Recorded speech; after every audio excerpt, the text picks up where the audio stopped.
Thanks everyone.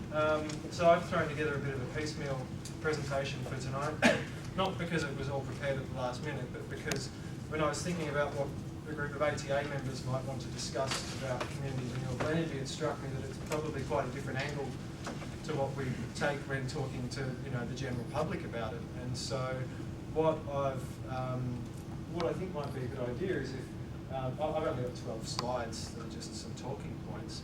I'd like to get about halfway through them and then sort of stop and have a chat about something and then keep going. But I want to take questions at any time. And if the questions are about a topic or can you hurry up, we get it, or whatever, just be open. Some of you here have had the pleasure of hearing me rabbit on for hours on end as students here at Swinburne, so you understand that sometimes you need to do that, but still won't be offended. I don't need to tell you all much about ATA because you probably already know it, but there's a bit about ATA. I'm sure you could add another many bullet points to that. The point that I'm involved with out of those is really largely that second last point, and I'll talk a bit about what our team does because not so many people are aware of the ATA Policy and Projects team. That's partly because we're policy wonks who rarely escape offices and meetings. We also do projects work, and here's a bit of what we actually do. So the team is myself and at the moment one other person, Damien Boyd, who some of you would know. Soon to be two other people when we get a new recruit starting in a couple of weeks, which is very exciting. He actually comes from Memery, the Australian energy market operator, and has a background with number crunching and spreadsheets that would be the envy of the most spreadsheet-obsessed ATA member, I reckon. So we're looking forward to getting his experience on board. So what we do is we do a few things. About half of our time in the Energy Policy and Projects team is devoted to delivering one project which we're funded for by the Consumer Advocacy Panel, and that's to advocate for energy consumers, including and especially ATA members, in the national energy market, in energy market policy. Now, it's quite a challenging space as an energy consumer advocate. There's only about 20 energy consumer advocates across Australia, and unlike all the people in industry who do their advocacy, who all have their narrow little area that they focus on, the energy consumer advocates have to be across everything. So it's a really challenging space, but it's a lot of fun to get exposed to a lot of areas and policies. So the main sort of areas that we give advice on relate to sustainable energy and technology. The second point there is a really big one for us, smart networks and demand-side participation. I won't go into detail about what those are now, but feel free to ask questions about them. In terms of professional services, we do project feasibility studies and advice and financial modelling for all sorts of clients, for government, for some private clients as well, and some in between.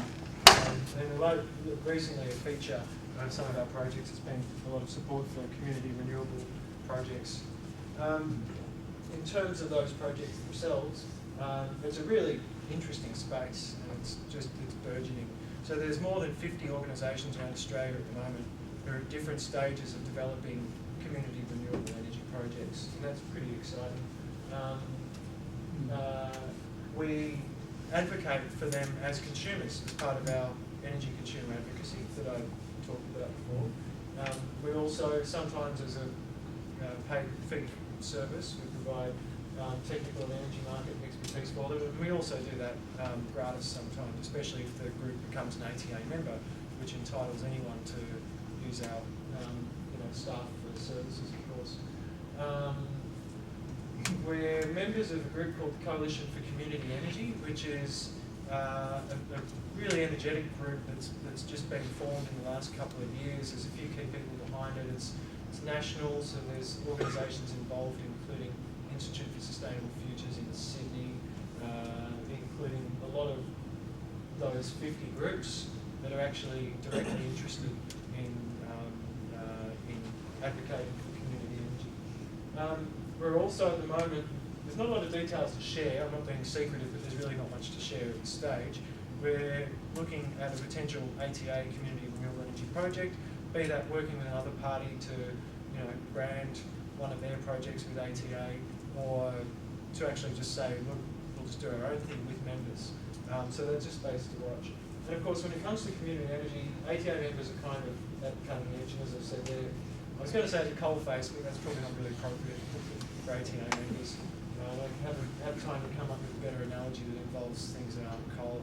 So, I mean, we're talking about community energy, and I will touch on what community renewable energy projects are, but I was contemplating just today that some of you will be familiar with Hepburn, which is considered, the Hepburn Wind Project is considered to be the first community wind project. Well, actually the first cooperatively owned wind energy project in Australia was an ATA-related project about 20 odd years ago, the Brimley wind turbine down outside Geelong. So really, ATA members have been at the forefront of this, and it's now becoming an interest of the broader community. So any questions there on what we do before I just talk a bit more about what community renewable energy is? Okay, so because of the time limitations, I decided not to use the normal sort of 15 slide, here's the energy basics stuff that I would normally present to the general public. I've actually got one slide just outlining two of the common models for community energy. And I figured at this point, if anyone's got questions as we go through this, we can. Then after this, I wanted to talk about community energy in the context of some of the stuff that we're dealing with, so you can understand some of the changes that are underway that we're advocating for to actually make it more of a reality. Because there's a lot of challenges that are faced by community energy in making these projects a reality. So community energy is actually really broad. It's whatever communities want to do and get involved with as groups. Community is a word in itself. It's defined by the people who are in communities. It could be a geographic community, it could be a community defined by having a common interest. And in the context of community energy, that includes renewable energy, that includes bulk buy schemes for not just renewables, but for energy efficiency programs. That includes communities that are interested in looking at ways to store energy, not even just generating it, but storing it in batteries or with other methods. Communities that are looking at how they can try and benefit from reducing peak demand on the grid and be rewarded in some way for that. So it is a lot broader than just renewables, but the main focus that I'll use for this presentation, so that you can all go home at 10 p.m, is focusing on a couple of particular models for specifically community renewable energy projects.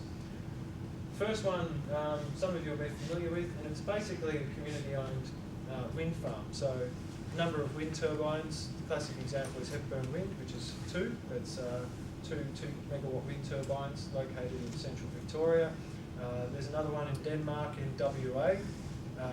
That's Denmark in Western Australia, as opposed to the other Denmark, which has a lot more wind in Europe, a lot more wind turbines. Now, it's a pretty simple arrangement to describe from the top down, and that is you have a few hundred or a few thousand shareholders. They invest in this project, it's worth a few $1 million. It gets returns. It's a wind farm, so it sells energy to the grid. Some of the returns that it gets are in the form of selling the electricity, and some in the form of the LGCs. They used to be called RECs, or renewable energy certificates, which are sold, and they comprise the actual renewable energy value of what's sold to the grid. And they go towards meeting the renewable energy target. They also go towards people's green power. People buy green power. The shareholders of the project, who are the owners, they receive revenue in the form of dividends for shares. Now, there's all other sorts of permutations of that, but that's the basic model. That's the Hepburn model, and it's a common one for the wholesale arrangement. Now, those generators are effectively competing with other wind farms, competing with coal-fired power stations, competing to sell wholesale volumes of energy on the energy market. The second version, though, of community renewable energy projects that's becoming quite common in terms of interest is the community-owned solar model, which is usually not where you've got a big solar farm that's selling directly onto the grid for wholesale.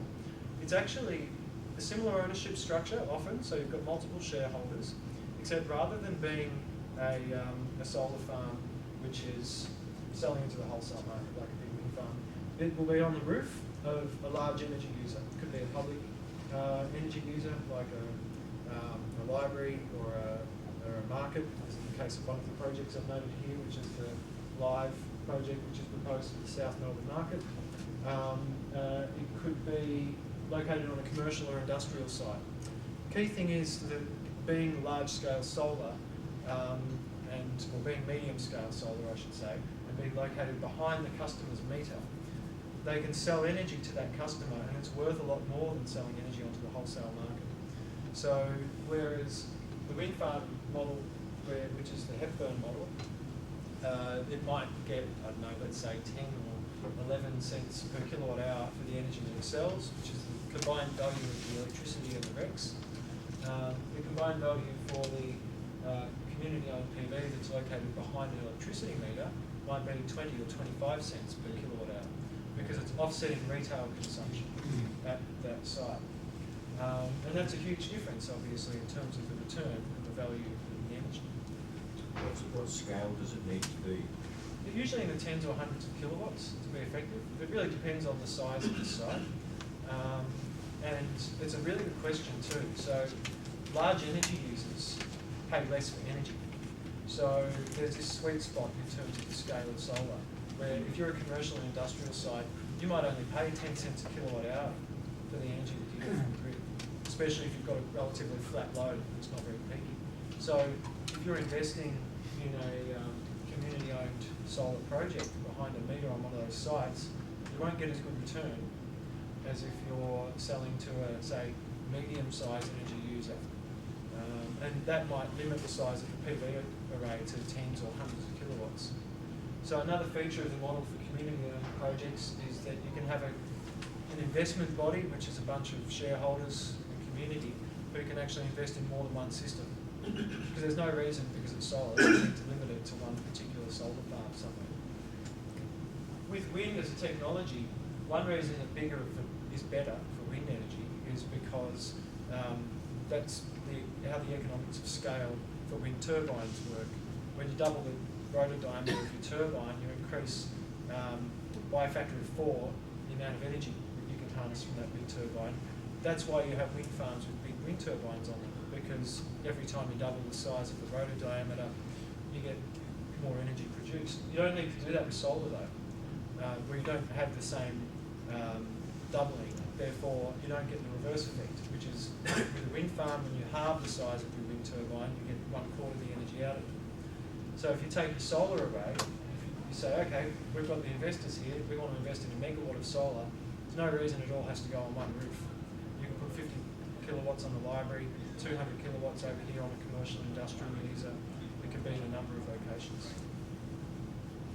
So now, that's not to say that you can't have a reversal of the technology. You can have a solar model in a wholesale market arrangement, which is where the energy is sold for wholesale prices. Based on the current economics of solar though, you won't make any money, so there's no point. And it's unlikely to change. So that's why the solar model is usually in that second one, where you're selling behind the meter. Yep. I was just trying to visualise. I think you were saying for the second type, where you're sharing energy separate from the retailer.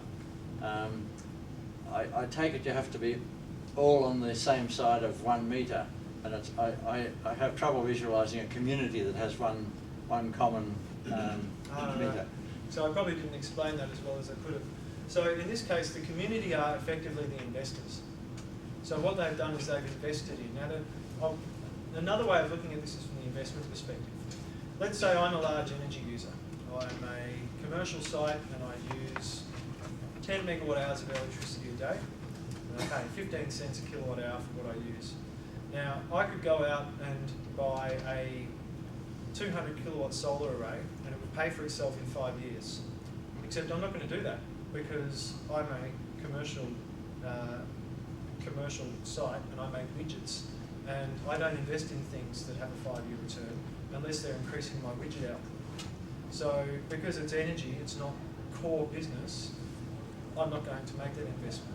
However, if I'm a community who has money to earn or money to invest, and I see that I could instead pay for those solar panels and sell the energy to that energy user, and I'll get the 5-year return, I'd say that's fantastic. that's 20%, or however you treat the return of investment in terms of discounted cash flows, and I won't get into that detailed area. So what's a good return for a mums and dads investor, or even an institutional investor, might not be something that the actual commercial energy user would consider. So in this case, the investor is the one who owns the panels, and the investor could be a group of investors, and they've purchased the solar array, and they sell what energy is generated to the commercial site. So just like a business leasing computer equipment. yeah, similar to that.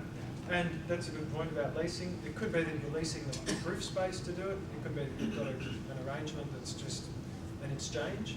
It could be that the commercial site pays a little bit less than the energy they get from solar, so they win out as well, so they've got a vested interest.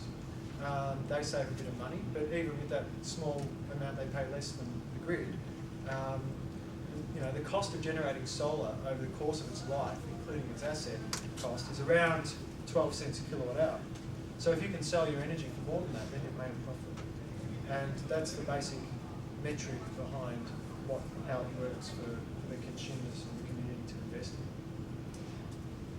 How are the distributors and retailers going to react to this? What a great question. The question was how are the distributors and retailers going to react to this? And I'll come back to that when we talk about some of the challenges that have been faced by us in relation to these projects. Yep. Yeah, the sizing seems to be a big issue, because if you sized it to say 80%, particularly say South Melbourne market, it's only open 4 or 5 days a week. So the rest of the time, I'm presuming you put it back in the grid. So it's a really good question. So the question So you're going to lose money on Yep. that. Well, whether you lose money depends. So I said before that the value of the cost of the solar energy is effectively around 12 cents a kilowatt hour. Now, the energy that you send out to the grid is going to be sold into one of two ways. It will either be sold to an energy retailer for whatever they're prepared to offer you, and they're usually not prepared to offer much. You might get, if you're in an area that's got a mandated feed-in tariff, you might get 8 cents a kilowatt hour. However, these systems are above the size that you get mandated feed-in tariffs for. So it's a balancing act. What we're finding is that the optimal sites in terms of size are possibly ones where you use 80 or 90% of the energy on site, and 10 or 20% is exported. Now, you need to have, in some cases you need to have some export. The reason might be you could have a business that works for 6 days a week, and then 7 days a week, the 7th day of the week, the factory's closed, or whatever it is. Now, if you were to reduce the whole size of your system so that you never export, then you might be foregoing a lot of potential revenue for the sake of avoiding that export. So it's really a balancing act. If your average value, say, is that you're aiming for is 12 cents a kilowatt hour, and if the portion that you're using on site is offsetting consumption at 22, you don't need to have all of your export on site to make a profit. So even if it's only 80 or 90%, you do. So what you export to the grid, you might only be getting 8 cents or 6 cents a kilowatt hour for, but because that's all of the revenue, you can still make a profit. Depends on the size, but as you say, size is a key issue. The other issue is that if it's above a certain size, it doesn't just get the energy value, but also gets the value of the renewable energy certificates, which can be in the order of 4 or 5 cents a kilowatt hour. More closer to 3 in a more competitive market, but possibly 4 or 5 cents a kilowatt hour. So that's over and above the premium for energy. So so size is important relative to export, but depending on the site, it's not necessarily a killer. The bigger issue is, getting back to this point about what retailers and distributors don't like about it, the bigger issue is getting cooperation from those businesses so that you can actually get the right value for energy. Aren't some retailers pretty good? Aren't some retailers really? So They're like Momentum or Red Energy or that's a someone good like question that. to come back to. Pro. That's in the area of the challenges that we face. So I'll come back to that one. Yep. Are there any tax implications when you're dealing with businesses like this? From live examples, are they subjected to normal tax?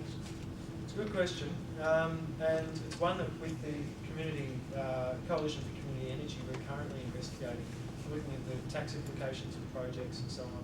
and there are a few. I'm not really across the detail of them.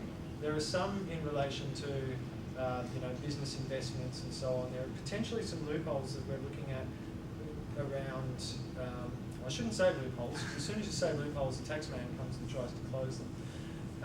One thing that's interesting, I'll get on later to a thing called C3, which is something that ATA are very involved with. And it's a way of purchasing green power that avoids going through a retailer. And because it's sold through the ATA, which is a not-for-profit, it's a tax-deductible expense. That's an example of the sort of tax implications that we're hoping exist that allow for avoidance of costs there. We've got, I reckon, time for 2 more questions on this before we just move on a bit. There's a question over there, and someone here has had his hand up for a while. So, sure, I'm from Rangers Energy, which you might be aware of, probably contact at some stage. Sorry, can't hear you. Sorry, I'm from Rangers Energy, which we've been, the guy, I'm also a member of Melbourne Wind, and Rangers Energy is to create a solar farm, right? We've investigated a couple of projects, and at the moment, hopefully in the next few months, we'll be able to get going on it. great. What we found, one of them is to make sure that the power must be used during the daylight hours, and especially in summer, where you're creating a lot of energy. And a specific one that I'm looking at the moment is a farm, an orchard that can use a lot of energy in packing and pumping water during the summer. So, I've just got this just in the last few days, so I haven't got all the details, and we've got to go look into it. As you said, they're paying roughly about 20 cents per kilowatt at the moment, and we'll be selling it to them probably a little bit less than that, so we make a gain on that when we get the cents from the retailer. So that's if somebody wants to talk about it a little bit more later, you can. I've got some leaflets there. If anybody wants to become an investor, you're all welcome. You're a Victorian, and you've got $100 to become an investor. Great. And similar to Melbourne Wind, I put quite a bit of money in Melbourne Wind. I really believed in that quite a few years ago. It's paying dividends now because it's green energy and sustainable. We're seeing a lot of Victorian sites that potentially have a return on investment of maybe up to, at best, probably around 10%. Well, Melbourne Wind's already paid the first For solar? 10%, and they, as far as I know, they will be paying a dividend. Yep. So for solar, yeah, up around 10%, based on where energy prices are at in Victoria and what the solar resource is. If you're really chasing the dollar, northern New South Wales and west of the Divide in New South Wales is the place to go. They've got really, really high energy prices, and they've got a better solar resource. And those are the 2 factors that drive up returns. There's one group that's, I wouldn't call them community, because it's people investing their superannuation funds themselves, who are doing the solar model, and they're getting about 20-25% return on investment when doing it. And that's a really safe return, because you're talking about systems that are covered by warranties with energy users who aren't going to stop using energy in a hurry. It's a really good return on investment. If you do bear in mind that at the end of 20-25 years, your asset value's gone, you've got something that's not worth anything, so you've got to recoup that in the life of the system. But it's a good return. We had another question over there. Yep. Yeah. I think one of the catches in this is that the potential sites or commercial sites that might be attractive for putting a mini scale solar park or whatever we call it. A lot of those are already paying very little. They're paying industrial prices. Yep. And therefore the relativity and the benefit diminishes accordingly. So I suspect coming out of this, the opportunity is to identify those who are paying a premium and Yep. focus in on those to start with. Yep, that's a good point, and that's why I mentioned before that there's that sweet spot. The biggest energy users aren't the ones where, even though they would use more of the energy on site, they're not the sites where you'll get the best return on investment. And what I suspect is that it's so energy customers in the national energy market fall into 2 categories. You've got they're called small and large. Whichever state you're in determines whether the crossover point is 100 megawatt hours a year or 160 megawatt hours a year of consumption. But basically, when customers are below a certain size, they come into a certain category. And from my crunching of the numbers, I think that the customers that are the sweet spot, if you like, are those that at the upper end of the small customer scale. So these are small commercial and industrial customers. They use probably between 50 and 160 megawatt hours a year, depending on which part of the national energy market that they're in, because they always pay a bit more for energy than the next level up.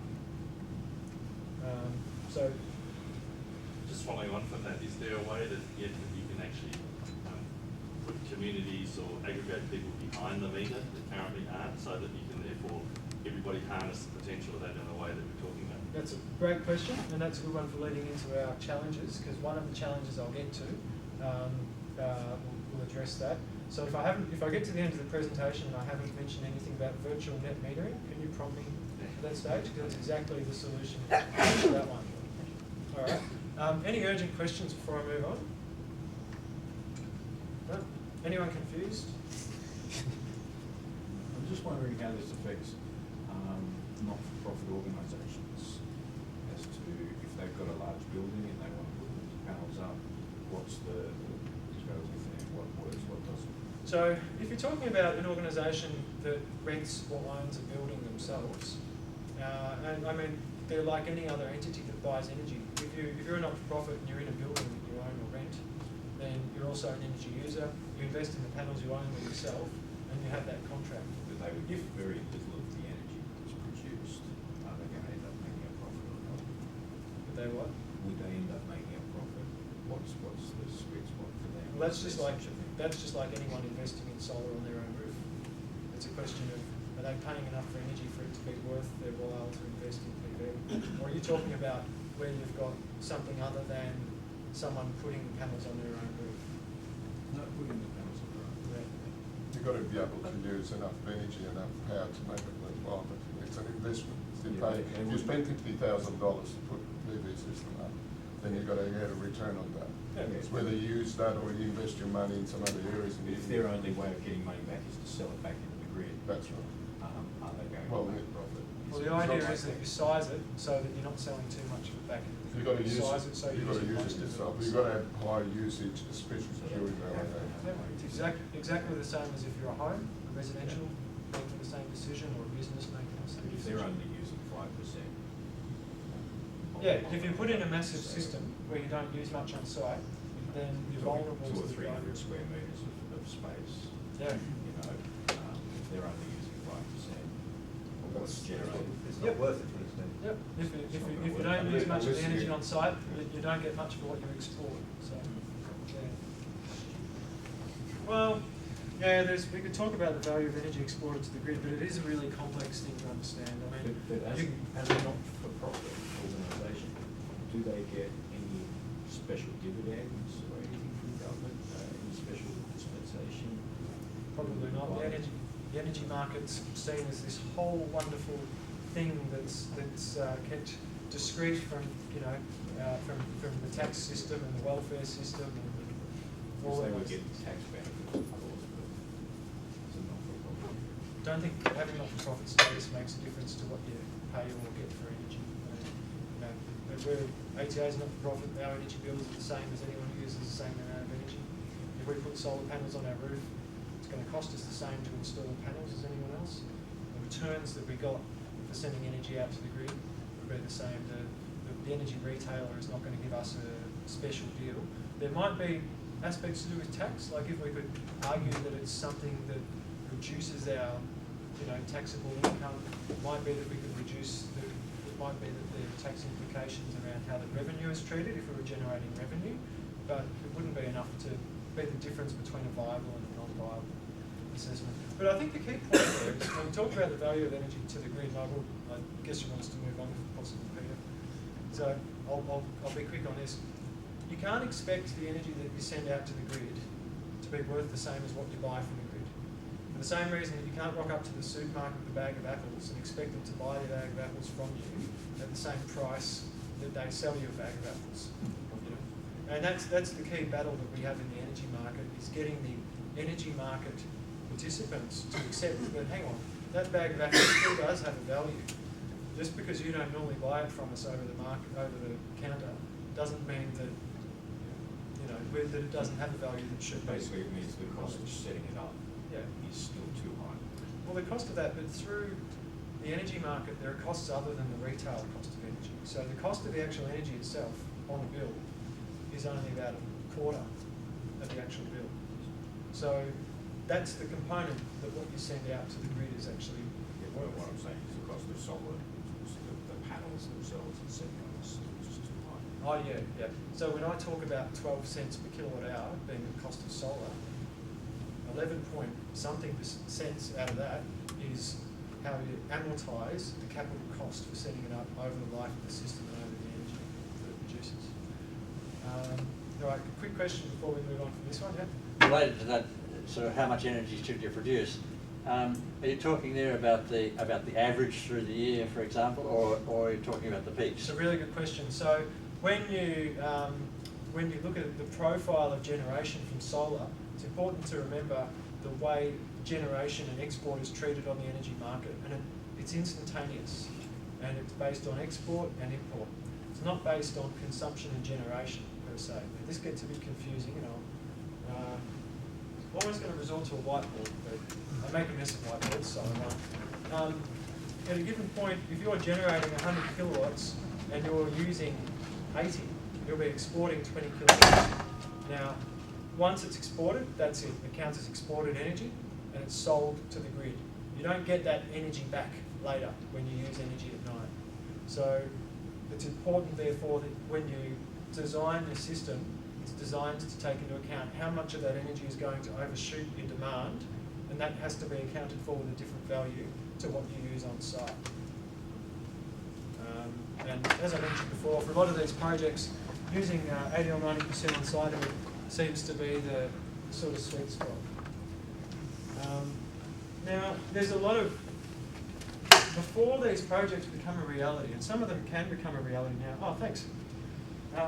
Before they become a reality, we need to see some policy changes in the national energy market, because we're seeing a lot of challenges that are being met. And I'm going to try and go through a complex space very quickly. But first I should just explain what the national energy market is, because if you ask 10 different regular people on the street what it is, 9 of them will say, I don't know, and that other one will have an answer of any one of 10 different answers. The national energy market describes the big interconnected electricity system that links South Australia, Victoria, ACT, New South Wales, Queensland, Victoria. No, what's the other one? Tasmania. That's it. Victoria too. So they're linked by the transmission network, which I've referred to up there. And that transmission network is the high voltage stuff with the big towers. It's operated by the transmission businesses. There's generators, large and small. Most of the generation comes from large generators, a lot of it coal, a bit of water, some wind, some solar. Most of it's centralised in areas like the Trove Valley, Hunter Valley, the snowy Tasmanian sites for generators and other places where there's coal and gas-fired generation. It's taken from the transmission nodes through the distribution network, which is the poles and wires that you see that connect the big poles and wires, or the big lattice towers, through to energy consumers. They include households and commercial industrial sites and so on. And you've got the retail businesses. So the distribution businesses and the transmission businesses, they don't actually sell energy. They operate poles and wires, and they get money for doing so. The energy is actually bought from generators and sold to consumers by the retail businesses. The retail businesses also collect money from the consumers to give to the distribution businesses to pay them to operate the poles and wires.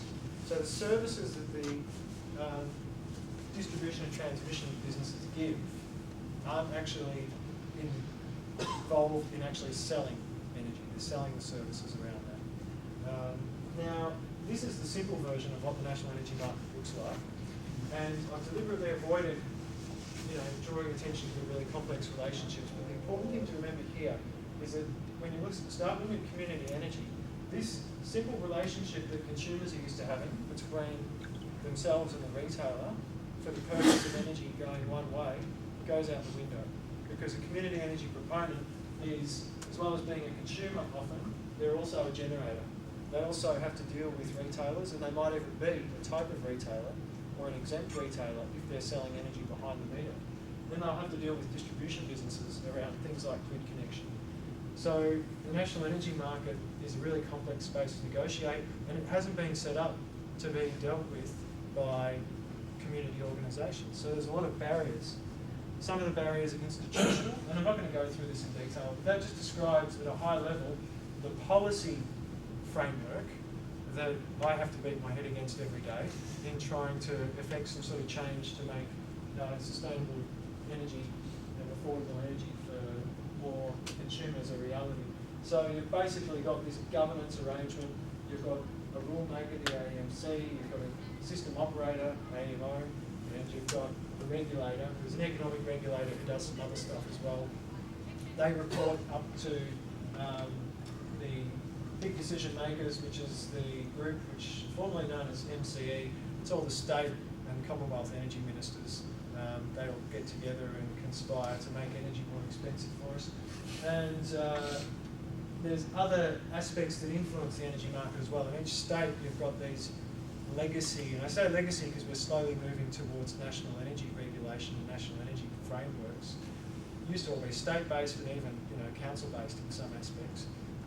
As we move towards that, there's still these legacy arrangements where some states still have their own retail regulation, for example, and still have jurisdictional instruments that influence distributors.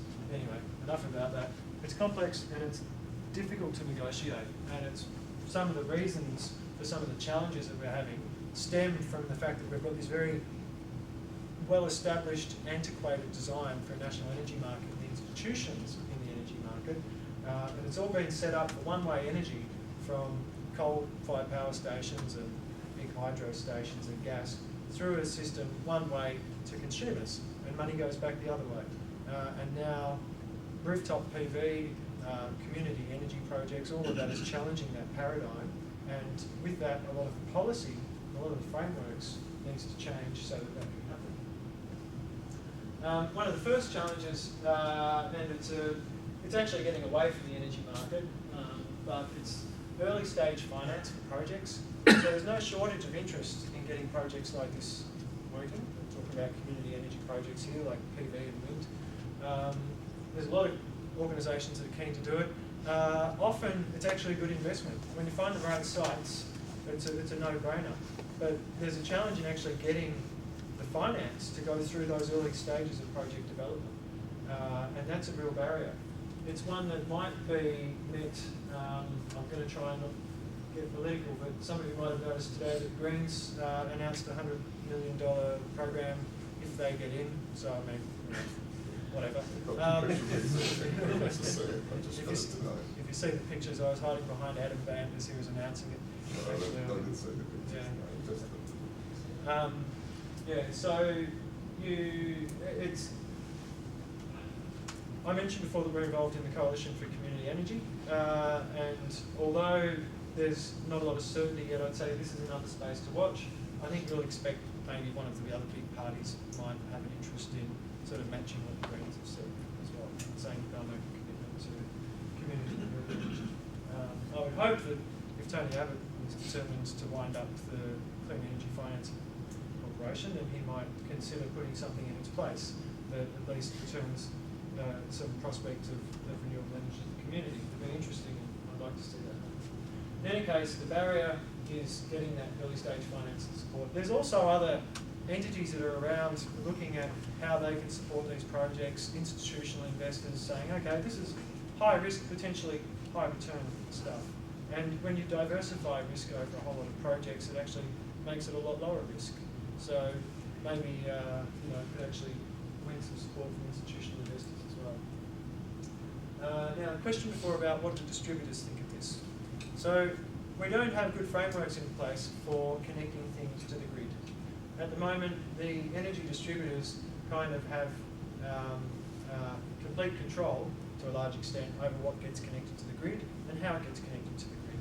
And if you've ever been involved in trying to get a project any larger than your own solar system for your home connected to the grid, you'll realise that it can take months or years, of pain and effort as you go through that process. A lot of community renewable projects and just other non-community ones, but even private embedded generation projects have been caught out by this. I've worked in that space myself, and I can tell you it's really, really challenging under the current rules. So there's been a proposal put forward to change the current rules. This is being considered by the AEMC at the moment. Now this proposal will probably result in some streamlining and slight improvements to the process around getting projects connected to the grid. It's not actually designed for renewable projects though, it's actually designed for connecting gas and cogen systems to the grid. So there's aspects of renewable projects that won't be fixed by this, but it's a step in the right direction for changing that. And maybe with a bit more pressure over time, we'll see those improvements improved on further. The other big challenge here is getting a fair price for the energy that you sell. Now, I mentioned before that there's two ways, broadly speaking, you can sell energy. You can either sell it to a retailer, you can either sell it wholesale, or you can sell it direct to an energy customer. If you're behind the meter on the customer's side, that's when you can sell it to the customer. In that first place though, when you're trying to get a fair price for the energy that you sell to retailers, the reason that retailers don't like paying for the energy that you, the value of that energy that you send out to the grid is the same reason that even if you did rock up to the supermarket with your bag of apples and said, here you go, I'll sell you these for 25% of the price that you sell them for, they won't do it. The systems aren't set up to do that. They're not going to go through and do their quality inspection and everything for one bag of apples. They're not going to adjust their billing system so that someone can just sell them a bag of apples. They buy their apples on contracts many years in advance in the probably tons from producers who they can screw down to get the best price possible. So when it comes to selling energy to retailers, where there's no mandate, no requirement, such as a feed-in tariff for the retailers to buy that energy, they don't offer a good deal. Another of the reasons is that retailers tend to be vertically integrated with their own generators, which they're very reliant on, and any additional energy coming into their portfolio outside of that that is from the generators that they own doesn't give them the same return as the average wholesale value for that energy on the market. There's a few ways to get around this, and one way that's being looked at is the development of community energy retailers. So that is saying in the same way that we had community banks back when community bank was actually a community bank, and you could have a community energy retailer that is actually not with vested interest in generation assets and private, but a community energy retailer that's a not-for-profit that has as its customers people who are sick of dealing with the large retailers or the private retailers and want to get a better deal. Now, large retailers do have the benefits of economies of scale and billing systems and so on. So the real barrier to it being a community retailer is the fact that you couldn't be one and actually sell energy to someone as cheap as what one of the big three retailers can. So it's a challenge to be overcome. But I think it seems clear that there's enough thirst from people who are sick of big retailers that are there at the moment that they would pay a bit more of energy just to know that it's not going to the profit margins of a vertically integrated company that's also investing in gas or coal, or that it's not going to profit margins of someone else full stop. It could be reinvested into a community or back into their own pockets or whatever. So there's a lot of interest in that, but it's not without its barriers. Yep. With Pac Hydro and Meridian talking about being retailers themselves, are they likely to open up the opportunity to sell from community to them? It's a good question. I've been in discussion with a few of those wind developers, different levels. I know that one of them is interested in entertaining the idea. Wind developers are starting to get the idea that when there is, albeit small, very loud opposition to wind, and although I'd say they're in the minority in a lot of ways, and I say politicians count as a minority when you look at the whole population, some that are really opposed to wind, but there's a lot of community support. So what some of the wind developers are looking at doing is looking at ways that they can engage local communities in actually sharing the benefits of their wind farms beyond just the traditional payments for the piece of space where turbines are, and you know, payments to the local community funds and so on like that. And they include, there's one developer up in New South Wales, Infigen, who's got a project where they've basically said, okay, we've got a 40-something wind turbine project. We offer for the local community to invest in one of those wind turbines, so they can own it. They can have the revenue that's attached to it. They can call it theirs. They can paint it whatever colour they like. You know, there's those aspects to it. So I wouldn't be surprised if one of those wind developers who's also becoming a retailer is amenable to that idea. But it's really hard to get existing retailers of any type. Someone mentioned before, you know, what about Red Energy and what about Momentum? Aren't they better? Well, they're not the big three. There are the big three retailers who monopolise the market, and Momentum and Red do have a couple of things going for them. Mostly they're vertically integrated with old hydro rather than coal and gas, so notionally they're a little bit cleaner. Personally, I don't see there's a huge distinction in real terms, because the way energy is bought and sold in the national energy market means it all goes into and comes out of the same bucket. So if you want to affect purchasing cleaner energy, the way to do it is to go through to buy green power as opposed to pick a certain retailer. However, it comes back to the profit margins as well. If you do choose a retailer who's not investing in coal and gas, then at least your profit margins aren't being, you know, drawn into that particular shareholder's pot. There are boutique retailers who have an interest in getting this stuff working, but they haven't really come out strongly in having any lost leaders or anything that would suggest that they're really willing to embrace community projects. Retailers are really drawn ultimately by volumes of customers. That's what makes them get excited. That's why they will, you know, pay people to go around and knock on your door and sign you up. They like getting numbers of customers signed up. That's how they view their profit margins and their bottom lines. And the reason they do that is because they know that on average a customer only changes retailer once every 5 years. So once they're with you, once you're with them, you know, they say, okay, there's a few $100 signed up for the next few years.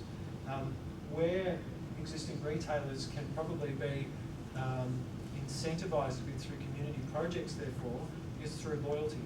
So if you go to a retailer and say, hey, look, we can offer you a deal here. We're happy to sign a deal whereby we'll all contract with you for 2 years.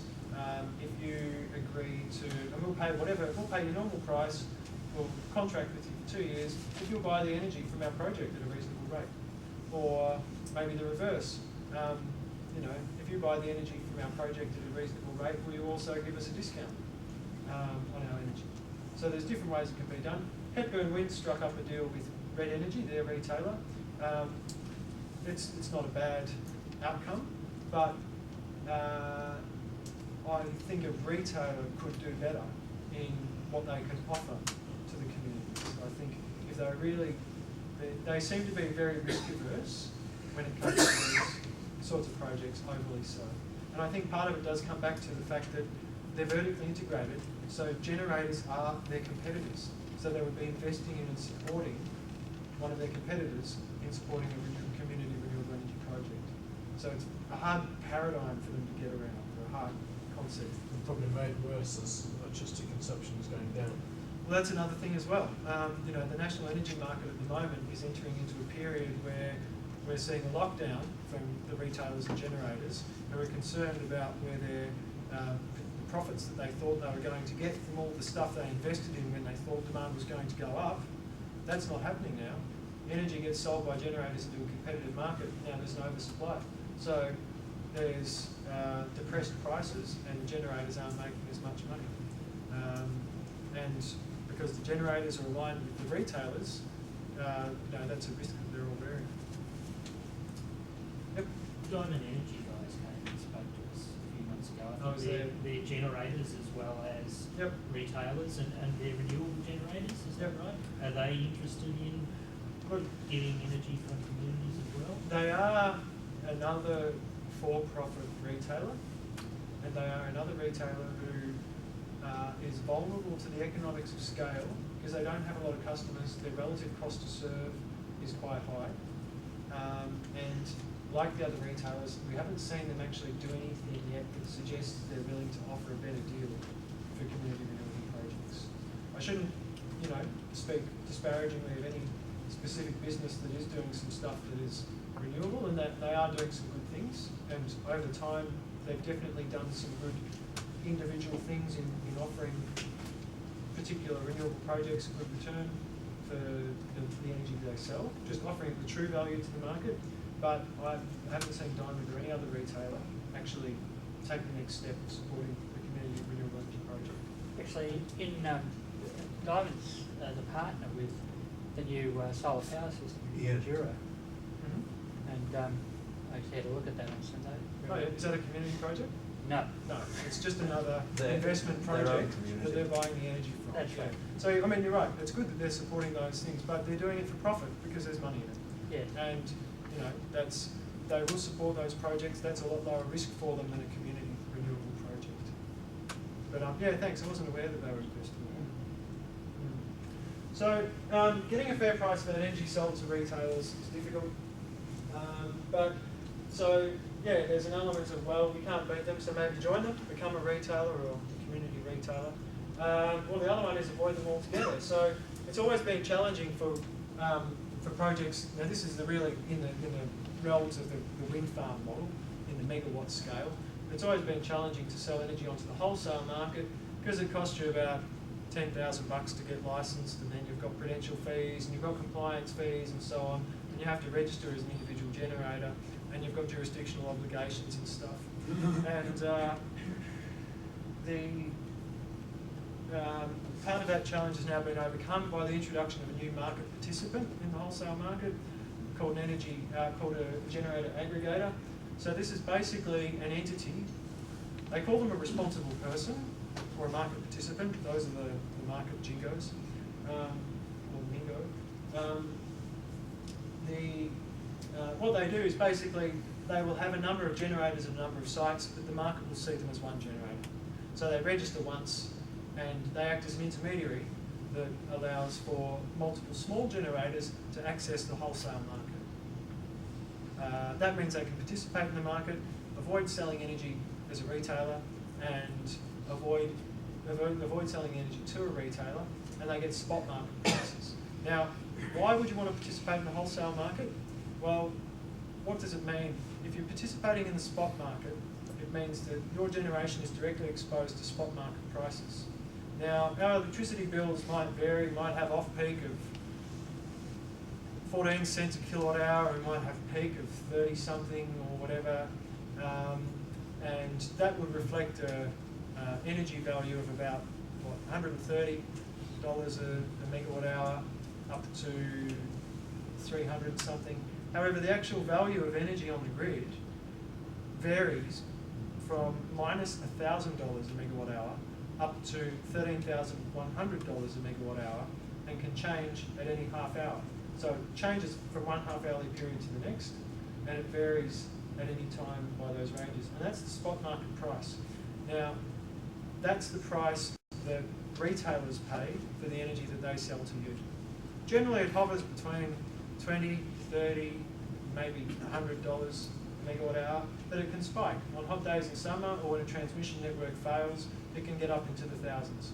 There's a cap at 13,100, which is if everything goes crazy and the price gets that high, then there's a cap to protect the risk of consumers. It can go negative to send a signal to generators to shut down when there's an oversupply. If you choose to become a generator aggregator, you'll be exposed to those price fluctuations. Why might it be a good idea though? It might be a good idea because if you don't do that and you're selling your energy to a retailer, they're charging you for managing the risk of that. So you won't get as good a deal. So if they're average, that they're likely to see the energy from your solar panels as being 7 cents a kilowatt hour, they'll only give you 6. They'll take another one of those cents, 1 cent for risk, or whatever it is. Then you'd have to have storage in order to make that work properly, wouldn't No, storage would benefit if you could do it cheaply, but solar generates at times when energy prices are generally worth a bit more. So on average, you're price from solar, because it's not generating at night, will be worth a little bit more than the average. Can you be wholesaler and retailer at one time? You can, if you license as a retailer and register as a generator or generator aggregator. So if you're a local community and you aggregate in a community, take a town or whatever, do you have to, at what level do you have to be before you have to define yourself or register yourself as a retailer? Because as an individual, you presumably don't. If you sell energy from the network side of a meter, so from the system side of a meter to a consumer, you have to be a retailer. Okay. So the trick is to try and do what you can behind the meter. Yes. If you sell it behind the meter, you can have what's called a retail exemption, and as long as the arrangement that you've got is to sell energy to that consumer, then within certain requirements that the AER has, you can act as an exempt retailer. Now, retail exemptions were actually set up originally so that caravan park owners and shopping centre owners could buy energy from the grid and sell it to the people who were in caravans and the shop owners. And now retail exemptions have now been extended, in theory, to apply to consumers who have, so to where you've got someone owning the solar panels on the customer side of the grid and is selling the energy to the customer. However, the new guidelines that the AER has produced on this have 3 different types of exemptions. They've got deemed exemptions and standard exemptions, where as long as you fulfill certain criteria, you've effectively got an automatic exemption. For this arrangement though, they're treating it as what they've called an individual exemption, meaning that if you want to do this, if you want to sell energy to a customer, you have to go to the AER and get approval to do so first. There's certain conditions that they've flagged that will need to be met for that, but they haven't been prescriptive in how they've said they'll treat that assessment. You can do it. But you can't sell energy from the grid to a consumer without being a licensed retailer, not even a single consumer. Yeah, so if you had storage as a solution, you could just sell to yourself and be a not-for-profit behind the meter. Well, you don't need to sell to yourself. No, You that's generate fair, for you yourself. know. But if you Inverted mean commas, yeah. selling to, you could do that, but the cost of storage won't make it worth it. I mean, the cost of storage is, Sure, that's yeah. it, But if you did, yeah. Are there any of those community solar where they're selling to a big corporate or something else running it, or are they still proposed it? That's a good question. There are some running. I don't think the ones that are running are community per se. Right. They're investors. You can call them community because they're shareholders, but they're not large numbers of shareholders, like in the hundreds, and they're not established as not-for-profits, or they don't have an emotional attachment to a particular community. They're making a good buck out of it and good on it, but they're not. None of the community ones have been. There's a few that are council initiated that are progressing. I expect that we'll see some in Sydney probably first off. They seem to be a long way down the track. But there's a large number in Victoria that are interested in that as well. So, and in WA. WA is another spot where the return on investment for this is just through the roof.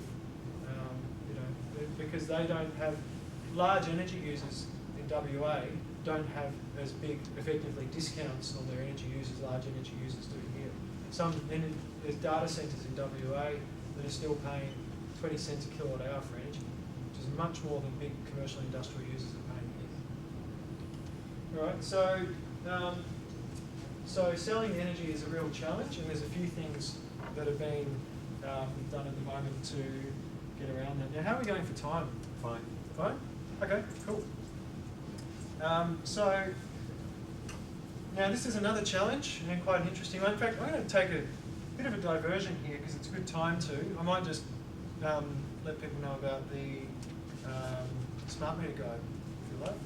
Okay, so I brought a bunch of these with me. Some of you might have seen it, and this is just an intermission in our presentation tonight, and it's topical because we're about to talk about smart meters. So I thought it would be a good bit of background as you all know, in Victoria, we've got these fantastic things called smart meters that are going to change the world and make it a better place, and babysit our children for us, and order food for us when our fridges are running low on food, and our energy bills are just going to plummet through the floor, and solar panels will sprout out of our roofs, and pigs will fly, and I'll take photos of you in the shower. Not the pigs, the smart meters. So ATA is very involved with the policy argy-bargy around things like smart meters. The decision to roll out smart meters in Victoria was made before we got heavily involved in the policy stuff, made some years ago. We've been very, very active in campaigning on behalf of our members and on behalf of other people in having a sensible approach to any new technology like smart meters. The Victorian smart meter rollout has been a complete disaster. It's cost consumers a hell of a lot of money. Our view is that it was done probably a few years prematurely, and if they were to do it now, the costs would be a lot lower, and they'd be able to implement it with better technology. But Victoria really likes to think that it leads the way in energy. It likes to privatise first, it likes to deregulate first, it likes to expose its consumers to all of these wonderful market issues first. And so I've decided to be the first state to roll out smart meters across the city, across the whole state. Whether you think smart meters are good or bad, and we actually think that they're good, they've just been done woefully in Victoria, and unfortunately they're not likely to be done now on a broad mandated level as a result in any other state. And the reason for that is that they're now politically unsavoury, even though the costs of smart meters have now plummeted for reasons that are partly to do with the fact that the technology is mature.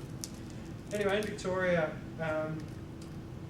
there was a big gap in what information the government was providing to consumers about smart meters for quite a number of years, and that gap was being filled by media and by community concerns and by concerns from organisations like ourselves saying, maybe you should tell people what you're doing and try and do it properly. While we beaver away in the background, focusing now on trying to get them to deliver the benefits of the smart meters because they've committed to rolling them out anyway, we got funding from the Lord Mayor's Charitable Fund to produce a short guide, sort of plain English, to fill that knowledge gap about what smart meters actually do and what they mean.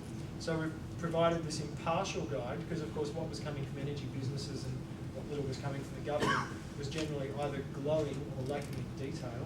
So we thought we'd actually produce a guide that's impartial, and it describes just plainly what the services are that smart meters can do, what they're likely to do in the short term and the longer term in Victoria, and there's a starting point for people who are considering these to actually have some background information. So they talk about in-home displays, which are devices that can help you to understand your energy use.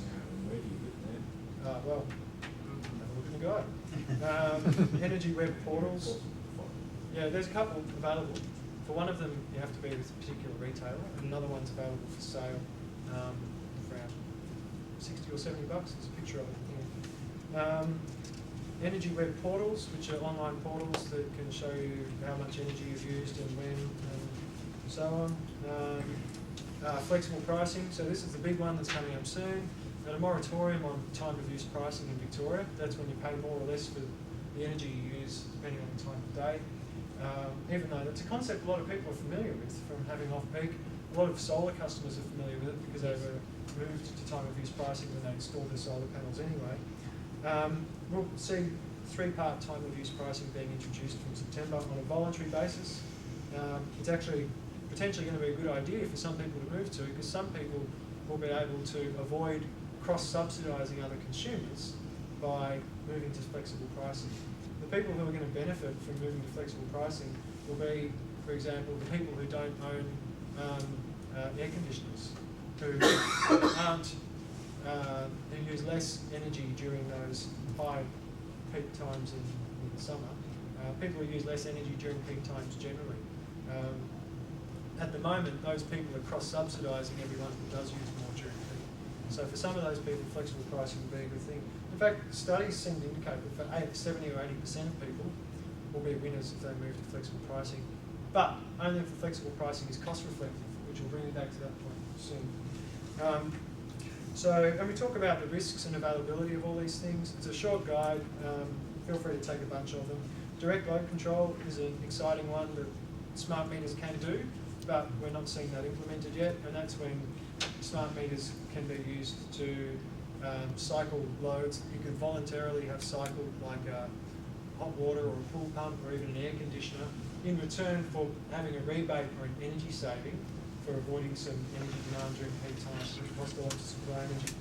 And smart appliances, which can do the same. And also smart meter technology being used for notification of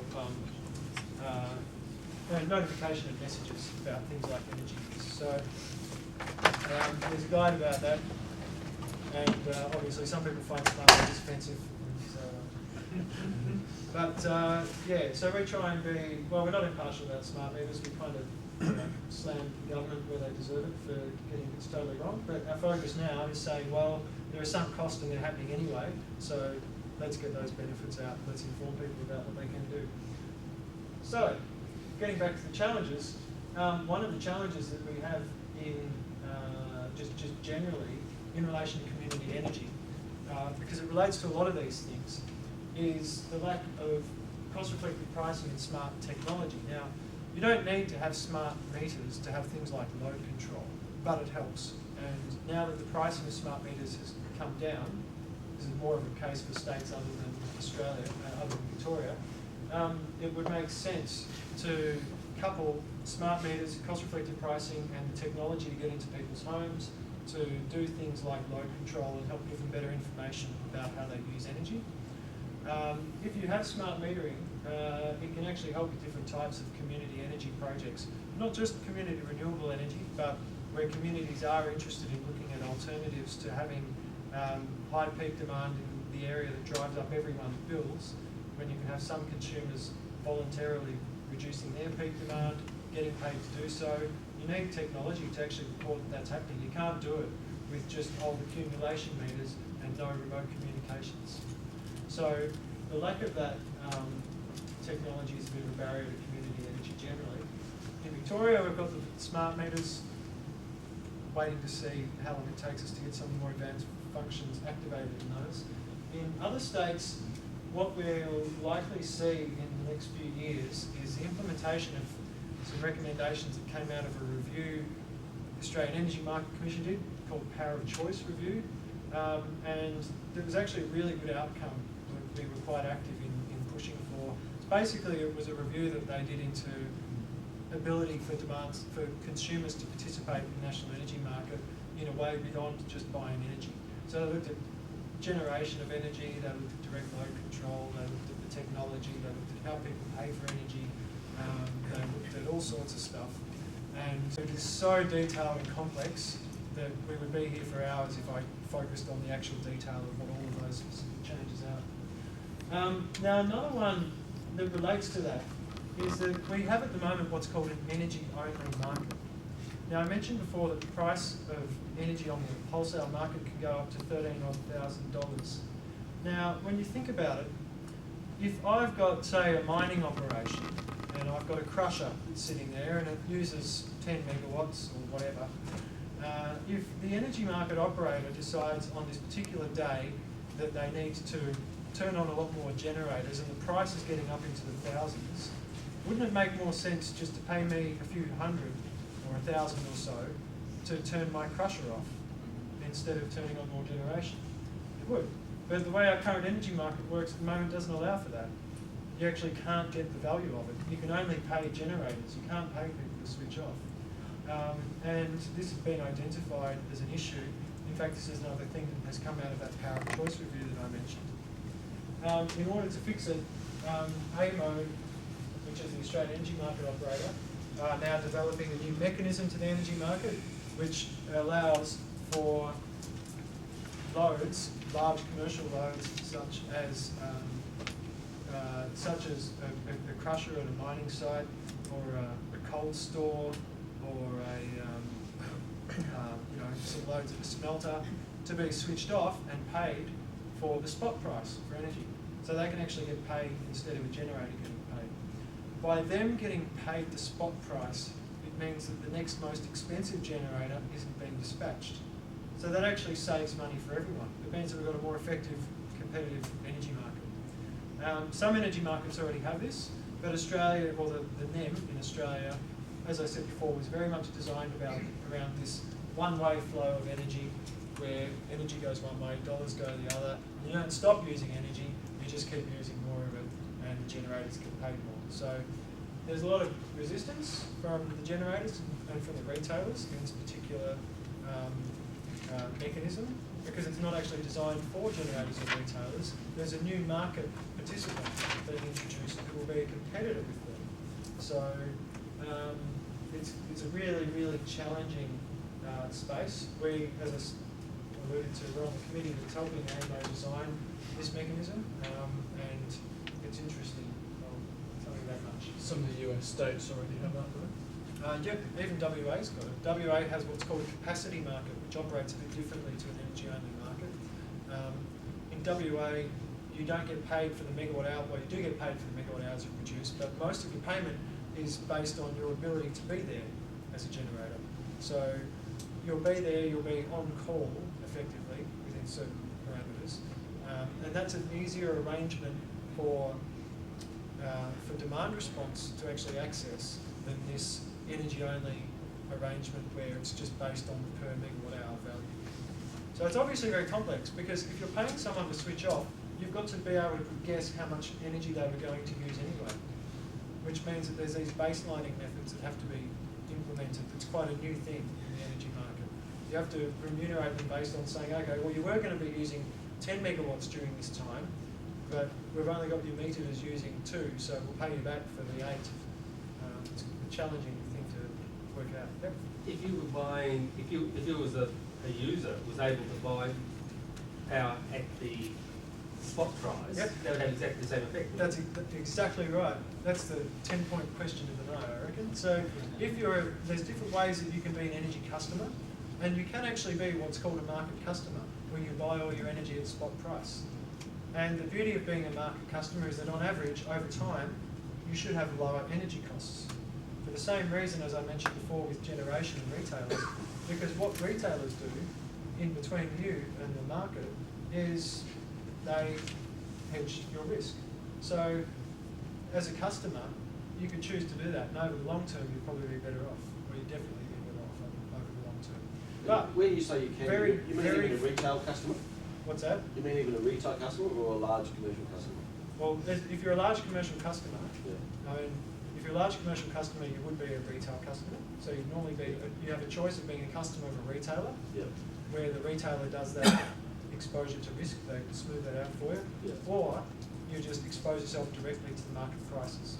So what you pay for energy on one day might be $1,000 as a commercial customer, and on another day to use the same amount of energy might be $50,000. That's the sort of volatility that you would be exposed to. But you can, but only about 2 or 3 commercial customers have ever done that in the history of the national energy market, because it's just not been worth it for them. Yep. Do they send out some kind of code which tells people what the price is they're going to be paying? I mean, since it's such a huge variation. So what they do, so what AEMO does is they do forecasts. They do hours ahead and days ahead, months ahead and years ahead forecasts of what they think the demand will be. I don't think they actually forecast prices in that, because they want to be a bit careful. The dispatch interval load is at 5 minutes. Now what that means is you've got 2 types of generators, broadly speaking. You've got, I always struggle to simplify this one. Let's call them price makers and price takers. And the price makers are what you call scheduled generators, and the price takers are what you call unscheduled generators. Now, price makers, they provide bids to AEMO. So they'll say, for example, I'll switch on when the price gets to 400 megawatt hour, $400 a megawatt hour. Another one says, I'll switch on when it gets to 1200. Another one says, I'll switch on when it's at 9,000. And so those generators are dispatched as more energy is needed on the market, and the price that they get goes into a magic formula that spits out how much all the other generators are paid. So on the energy market, you've got those consumers who, and the dispatch interval is 5 minutes. So you might have less than 5 minutes warning to switch on if you're a generator. And then you have to switch on for at least half an hour, and the settlement for what you generate will be based on the price variation over that half-hour period. So you don't have advance warning of the actual price beyond being told, if you're a scheduled generator, a price maker, to switch on at a specific time, and that'll be based on the price that you've bid into the market at. I was thinking more of the person who is paying the spot price rather than the person who is taking the spot price. You were talking about this possibility of taking the penny for turning your crusher off. Yep. What kind of warning does the end consumer have that he's about to pay 10,000? They'll probably get told 5 minutes after they've started paying 10,000. Yeah, that's what I was thinking. If they've got ready access to that. Now that means that if they see the price trending north, they would just turn it off. I mean, because the prices, they do go crazy. Like you will sometimes see it leap from, if you have a transmission outage, for example, the price might leap in the space of 5 minutes from $200 to $7,000. But that's not so common as you're having some advance warning.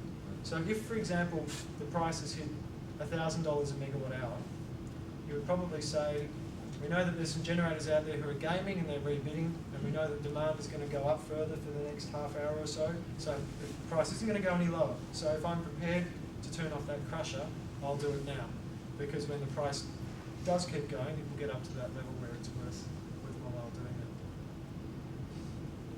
So this is a really complex space around the demand management stuff. Seem to have skipped stuff there. It's a complex space, the demand management stuff, and it's one that's requiring a complex solution. Yep. As I picture it, the spot price goes up and down a lot dynamically. Its average is what we're kind of used to playing at, exactly, if you like. Yep. But the peaks go way above that. So there's an incentive for somebody who's able to shed load to respond to those high going peak prices and make a substantial, lower their costs substantially. Absolutely, yep. Interestingly, because demand has reduced so much, as you mentioned before, in the last few years, we're not seeing such high spot prices now. So it'll be interesting to see what the business case becomes for these demand response participants, because they benefit from, you see, the way it works is that these demand response participants will still have a normal retail contract. They'll still buy energy from that retailer. In fact, the retailer will be paid as if nothing ever happened, because they need to keep the market whole. You can't double dip the energy that they are selling into the market by both reducing the retailer's demand and retailers' demand on the market and their customers' demand. They need to be selling it as if it's generation. So for that reason, the retailer won't even see any difference. They'll just be selling energy to the consumer that the energy is using as if the consumer's using as if they're not using it. And it'll be based on that average that they sell the consumer energy at, which might be $100 a megawatt hour for that particular consumer. But the spot price that the consumer is being paid for avoiding the load might be $5,000 or $10,000. So it's a pretty clever arrangement, but anything that's clever is almost necessarily complex. That's the way that one's going. Hopefully the smart meters will be able to take over some of that process. Well, that's a really good question. Automation. That's a really good question. So for the demand response mechanism, selling your demand response into the wholesale market, it looks like that's not going to be available for smaller consumers like residential scale consumers. So they would need smart meters to be able to do that. However, large industries, commercial businesses have remotely read interval meters anyway, which is most of the functionality of smart meters. So yeah, you do need smart meters to do that, or in this case, remotely read interval meters, which are like a not so smart version of a smart meter. But yeah, that's a key thing, so that those businesses can so that they can record what the actual load is that's reduced. So I was thinking, like in something you could have your air conditioning set up and opt in that in peak demand, your air conditioning shuts down. Yep, that's exactly right. In fact, that leads into this third point here, in terms of not so much the issue but the solution. So the wholesale market won't, demand response mechanism unfortunately won't be open to residential consumers in the first instance when it's introduced in 2015. We're hoping and we're pushing for that to be expanded to include residential consumers because we think it'll be a no-brainer, but the energy market operator doesn't want to see a new, million market participants in the short term with every household going online. Well, it might save them building another generator. No, the thing is, they don't build generators, they just handle the data and the money. Stop somebody building Yeah, a generator. well, that would be the ideal, and we hope that it will. I mean, it will have benefits for all consumers anyway, because it will improve competition. So even the consumers who aren't able to participate will still benefit from, downward pressure on energy prices. So that's good. But what you're referring to, the consumers will be able to do, hopefully in the shorter term with smart technology, is in this area. So currently, the energy networks are built a little bit similarly to the energy-only market. They're just designed to supply, supply, supply. And we know that a lot of the networks are only heavily overloaded for a short period of the year or a short period of every few years. And the rest of the time, they're heavily underloaded. This means that a lot of networks in a lot of areas are being built to excess capacity. And that's not cheap.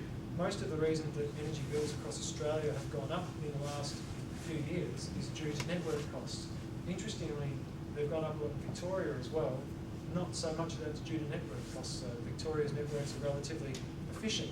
You might be interested to know this. It's actually something that lends to the potential value of privatisation maybe not being so bad after all. There's something controversial for you. Now, network prices in Victoria are lower than the government-owned utilities in just about any other state. So when we do bemoan the evils of privatisation, just think it might have its upsides as well. But nonetheless, they are private, and so they're not very good at sharing information with us. They call almost every bit of information they have commercial in confidence, and even if you pay for it, sometimes you can't access it. So they've been under a lot of scrutiny for this. There have been changes to the rules. They've been wrapped over the knuckles by the, very gently wrapped over the knuckles by the regulator, and very gently wrapped over the knuckles by the Energy Market Commission. And the rules have been changed that dictate how transparent and inclusive they have to be in the consultation processes and in developing up their costings. They're regulated monopolies, so they don't face competition, except from when people get sick of them and buy batteries and solar panels and throw on the grid. It's the only competition they'll ever have, and that'll take me by surprise when it happens. They don't face competition. They've got a regulated asset base that they've got a lot of interest in. They get approved for a very high weighted average cost of capital. What this means is that they get to hold on to money, and it gets an investment or make investments, and it gets treated as if they're paying 10% interest on it, when in actual fact they're only paying 6%. So what it means, it's like me basically borrowing money from you and getting 10% and giving you back 6%. I just have money flowing in for doing nothing. Sounds like a bank. Yeah, so they've come under a lot of scrutiny for that as well. There's been a massive suite of reforms around network regulation to change some aspects of that. That what happened with Transgrid in New South Wales recently, that was on the television? Now, was theirs, trying to remember, was that the whole Grid Australia fiasco? Transgrid, where they were building at capacity they didn't need simply because they got the 10% maturities like insurance. Yeah. And look, it's also partly because it's built into their pricing determinations period. Money to do nothing. Exactly. Yeah. And look, don't get me started. Anyway, some of the good outcomes are that they are, the distribution networks will be required now when they want to invest more than, I think it's $3 million in building more network. I won't say gold plating, but there you go, I said it. When they want to invest more than $3 million in building a new bit of network, they have to go out and consult and say, okay, we want to build a new bit of network between here and there, but have you got any better ideas? Now, if the network investment, let's say it's $10 million, would be required to upgrade and supply to a certain town, But if the people in that town actually said, well, hang on, if you give us 5 million instead, we'll just like turn our air conditioners off occasionally and change our electric hot water to electric heat pump and put on some solar boost and put in some battery storage, and then you won't need to upgrade. Okay, everyone's a winner. The town gets some money, the community renewable energy project or the community project has $5 million, and the network spends $5 million less, which means that all the other consumers on the network who pay for that 10 million are instead paying for 5. So this is what these new tests, or regulatory investment tests, which are not completely new, they're an improved version of an old test, should result in. Their long-term revenue goes down. They would like this because their long-term revenue goes down. Yep. So the way their revenue is calculated is pretty complex. There's elements that are adjusted on a 5-year rolling period. There's elements that are adjusted at the end of each 5-year period for the regulatory reset. And there's elements that are adjusted each year. How this is treated would depend on whether it was, it depends on whether elements of an investment are treated as capex and elements of operation are treated as OPEX, or this obscure in-the-middle thing they use called REPEX, which is replacing assets. It's a real, it's an economist's wet dream and everyone else's nightmare. Like, it really is tedious stuff to try and understand. But yeah, you're right. The short answer is their revenue can go down. They'd rather just spend the 10 million. Yeah, yeah. They would much rather spend 10 million. Because if they spend that 10 million, they get to borrow against it, and they get to make that investment against it, and they're investing and they get their 10% back, and blah blah. Anyway, yeah, they're not really friendly. Having said that, they're starting. You'll be amazed to know they're starting to engage with us now. So the whole process around those regulatory determinations in the past. In fact, this is something I didn't really mention this here, but this is actually another big sort of breakthrough that's related to this. Because the networks have come under so much scrutiny, they've now realised that they do need to engage with consumers more, and they're starting to consult now as they enter into those 5-year planning cycles. So they're saying, okay, we're planning for the next 5-year regulatory period, which in Victoria is 2015 or 16 to 2019 or 20. And they're saying, we're planning for that, let's engage with consumers and see what they want. And that's effectively like a type of community engagement as well. So, so when you say the consumer, that they obviously don't advertise in the paper, no, well, there's the thing. So, remember I said before, there's about 20 consumer advocates in Australia, and we're the ones who, will get the call and ask if we'll come and talk to them about this or that or whatever. And what we're encouraging them to do, because they need to strike a balance. There's stuff that's highly technical, and the culture of distribution businesses is such that they just think all consumers are dumb. They say, you guys don't understand our economics, and you don't understand how we need to do this and build poles and wires here, and we've got substations here to do this and that, and we've got to comply with these long list of rules from the economic regulator, and we've got these safety requirements, and they think, so we won't ask consumers about that stuff. But the point is, that's why the consumer advocates exist. So there are people out there who do have some idea of at least some elements of those, and can talk in that language with them and understand what their issues are, and say, well, maybe there's some better ways of doing this. Because in fairness to the businesses, it's businesses always for them. Building poles and wires is how they deal with problems. They come from in Victoria, for example, they're deeply rooted, although they've long removed from that, in the old days of the SEC, where, you build poles and wires and you look forward to a time when you needed to use up this capacity, and you didn't have such dramatic increases in demand as we do now. And it was a very, very different time. But a lot of elements of the old paradigm in different states are still there. So now, with all the changes that are being made, some of it's caught up with them, some of it's caught up with the energy market, and some of the outcomes have resulted in this scrutiny, which has resulted in more engagement with consumers. And so, aside from just the big D, which I mentioned, there's actual voluntary engagement in planning processes. Just a question about the virtual metering. You mentioned that something like this, exists or is going to exist. Yep. Because the concept is pretty, I believe, good. Yep. Is this happening, or? So that's a good question, and one that I'll answer as soon as I've closed off on this last division on here, because then we'll just be at the mercy of how often people fall asleep, or unless you want to give me an indication for how long we've got. Well, don't ask me. I'd say let's ask the audience. Is Okay. everybody comfortable? I mean, I personally would like to get back to more things which are more relevant to the Okay. community All aspect. right. You know, Well, that's this exactly- it's not to say this isn't interesting. It is. Yep. It's acronym heaven for a start. Sure. Yeah. I mean, for example, is everybody comfortable if we spend another 15 minutes? Yeah. Okay, so what I'll do, because that question is directly into the community renewable energy stuff, and this last point is here as well. So I'll quickly close off on the last point. Now, one of the other issues that community renewable projects need to address is not just selling the energy, but it's selling the renewable energy certificates. And any community renewable energy project will fall into one of two categories.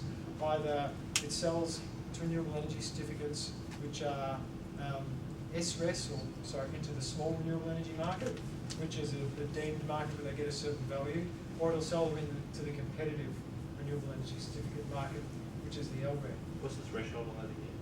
If you're solar PV, it's 100 kilowatts. If you're wind, it's 10. If you're hydro, it's 6.4. So if one of the challenges is getting a good price for your RECs when you sell them into the energy market, and there's actually been a new thing set up which ATA is closely involved with called C3. It's a website that allows people to buy green power, and it can be a good way to support community renewable energy projects when they come online and sell their green power certificates into C3. And it means that, I mean, I'd just say go and check out the website, is the short version. You can see how it works.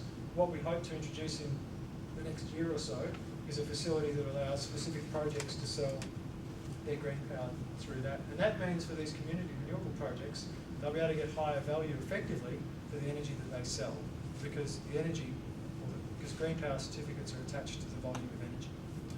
So the question was about virtual net metering. And this is the thing I wanted to say for last, because it's so exciting to wake everyone up. So we've talked about this idea that you've got energy being generated on site, and it might be in one location, and you've got your investors in other locations. Now, the other thing that people are really interested in from a community energy perspective is this idea of that you can close the loop, that you can invest in your generator on the rooftop of a commercial industrial building, and you as a customer can actually purchase the energy from that, even though you live down the street and around the corner, 5 k's away. So currently in the energy market, you can technically do this already. If you've got an energy retailer and you've got a contract with them, and they're also buying the energy from so let's say you're a community renewable energy investor, you invest in a project over here that's got solar panels there. If you have the same retailer as for your consumption as is buying the energy that you're generating, then they can net one off against the other. And they can say, all right, we'll subtract the energy cost from here off your actual bill for the component that you're using, and they can do that with multiple customers. So if you've got 100 investors each using 1 kilowatt, and your turbine or your solar PV array is exporting 100 kilowatts, then you've got a cancelling out of the energy. It's wonderful. Don't have to run your own cables. But there's a problem. The problem is that as the energy comes out, it's transacted with the energy market, sold to the retailer, and it becomes their property. As the energy comes into your property, though, it's treated exactly the same as all the other energy that's coming to your property. It's actually got all the distribution and other charges attached to it. So even though you can do this technically, you can't benefit from it at the moment, because there's no way of actually drawing a link between the value of the energy that comes out of that site and that comes into the other site. So what a lot of the community renewable organisations are doing is saying, well, why can't we change this? If the electrons are only going up the road and out the door and back again, why can't we have a cheaper value for that energy? And this is something that we're looking very closely at in the national energy market and saying, okay, how can we do that? Because it could actually really be a benefit to more of these communities. It could mean I mean, the detail of how it could work is complex, but the short version is when you go back to those different models that we had of community energy, and you say, okay, within solar we've got more than one. We've got the one where you've got the solar energy on the roof, you've got the one where it's on the wholesale market, you've got the issue of the value of the energy you export from the grid, and as was mentioned before, if you've got a business that's closed on a Sunday because no one's working and everyone's at home, then you might be exporting more on Sunday. Well, on Sunday everyone is at home, so why not actually sell that energy to the people who are at home, where they are using it? If virtual net metering arrangements can be put in place in a way that's cost reflective, and this is really one of the other, this is why this is actually really important for community renewable energy. If it can be cost reflective, then communities should be able to capture that value. And what it could mean in real terms is, for example, I might live in a rental apartment in South Melbourne, and the Live project, which is looking at putting a community-owned solar project on the South Melbourne market, they might say, okay, well, because I'm in a rental apartment, I can't install my own solar panels, but I can invest in putting some solar panels over here on Live, and they can effectively be mine, and the energy that comes out of those, I might get at a slightly cheaper rate, because the energy that comes out of those is only going out of this site and as far as the local neighbourhood. And it's offsetting energy that's come all the way from the Latrobe Valley, from dirty coal-fired power stations, or from Basslink and Tasmania, or from South Australia, or wherever. But, distribution of that power is exactly the same. The customer on the other side of the town needs to have this energy delivered. And is there any difference between this energy is flowing from this side and the other side, like the generators? Because the cost of transmitting is going to be exactly the same. The difference is that you're not using the transmission network, for a start. Which should decrease the cost anyway. Yep. The cost of what? Well, the transmission is like... Yep. It decreases the cost, but the issue is at the moment, the way the charges are structured, is that there's no way for the retailer, or the distributor, I should say, to differentiate between the customer who has that arrangement and their next door neighbour. So all the energy that they use has to have those charges attached to it. And those charges include what are called transmission network use of service charges. So that means that you'll be paying for the use of the transmission network even though you're not using it. So one of the ideas is that there needs to be a wheeling charge, which is rather than have a normal, I'm trying to avoid acronyms, rather than have the normal suite of charges that are attached to the distribution component of energy you use, which is about a third of your bill, saying, okay, if we reduce that based on a whole lot of stuff, which is more acronyms avoided, then everyone's a winner. And that's the idea behind virtual net metering. So, yeah. Question there. Yeah, no, I mean, I think we partly addressed that, is that transmission distribution is actually a very large component of the bill, or disproportionately large for those of us who perhaps think we could do without paying that. And it seems that the power companies are very loath to actually provide any of that information. I think the government forced their hand last year for some surveys and things that were done there, all the cast swing survey, whatever. So, firstly, are they likely to provide more information on those true charges? And secondly, I understand the sophistication or the complexity of that, trying to, with the management systems, and trying to manage what you were just talking about before. And how long do you think it'll be before this gets unravelled, so that we could see the benefit of it and start planning around it? So,